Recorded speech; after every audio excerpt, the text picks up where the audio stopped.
बाबा साहेब का जाना क्या सच में एक अंत था या फिर एक ऐसे नए युग की शुरुआत जिसकी लौ आज भी जल रही है? सुनो ध्यान से। जैसे ही पता चला कि बाबा साहेब का अंतिम संस्कार मुंबई में होगा, लोग रुक ही नहीं पाए। सभी जत्थों के जत्थों में निकल पड़े और हर रास्ता मानव सैलाब से भर गया। ट्रेनों में पैर रखने की भी जगह नहीं बची थी। कई लोग कह रहे थे आज हम अनाथ हो गए। महिलाएं सिर पीट रही थी, चेहरों को नोच रही थी और शोक इतना गहरा था कि अनेक लोग, खासकर महिलाएं, बेहोश होकर गिर पड़ी। समय के साथ जन सैलाब यूं उमड़ता गया कि सड़कों, गलियों और इमारतों तक हर जगह लोगों का महासागर दिखाई देने लगा। दादर स्टेशन से लेकर माटुंगा तक रास्ता पूरी तरह जाम हो गया। जब बाबा साहेब का पार्थिव शरीर राजगृह पहुंचा, लाखों लोग हाथ जोड़कर खड़े थे। कई अपने बच्चों को कंधों पर बिठाए हुए ताकि वे अंतिम दर्शन कर सके। विशाल जनसैलाब देखकर सुझाव आया कि अंतिम संस्कार शिवाजी पार्क में किया जाए, परंतु कांग्रेस सरकार और बीएमसी कमिश्नर ने अनुमति देने से स्पष्ट रूप से इनकार कर दिया। तब बाबा साहेब की सहयोगी C.K. बोले आगे आए और दादर चौपाटी के पास अपनी जमीन अंतिम संस्कार हेतु समर्पित कर दी।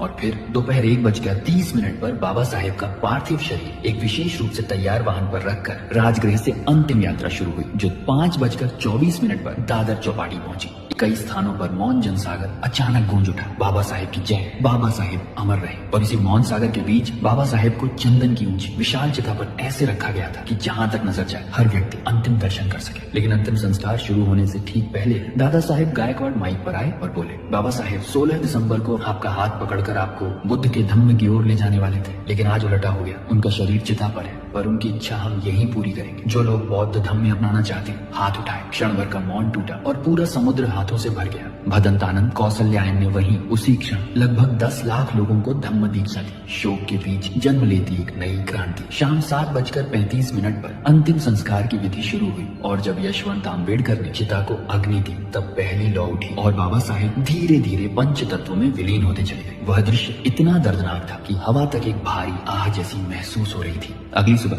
8 दिसंबर 1956 को दादर श्मशान से बाबा साहेब की अस्थियां यशवंत आम्बेडकर ने एकत्रित की और उस पवित्र क्षण में लगभग 3 लाख लोग मौन श्रद्धांजलि में खड़े थे। जो 6 दिसंबर को नहीं पहुंच पाए थे, वे आज पूरी विनम्रता से सिर झुकाए खड़े थे। वहीं भदंत आनंद कौशल्यायन ने त्रिशरण और 22 प्रतिज्ञाओं के साथ लगभग 1,50,000 लोगों को धम्म दीक्षा दी। बाबा साहेब की अस्थियां केसरिया वस्त्र में लिपटी हुई एक खुले वाहन में रखी गई और लगभग 3 लाख लोगों की अंतिम श्रद्धांजलि यात्रा 5 मील लंबा मार्ग तय करती हुई राजगृह पहुंची तो वह दृश्य इतिहास में हमेशा के लिए दर्ज हो गया। सच्चाई यही है कि बाबा साहेब ने जिस धम्म के मार्ग पर हमें चलने का साहस दिया,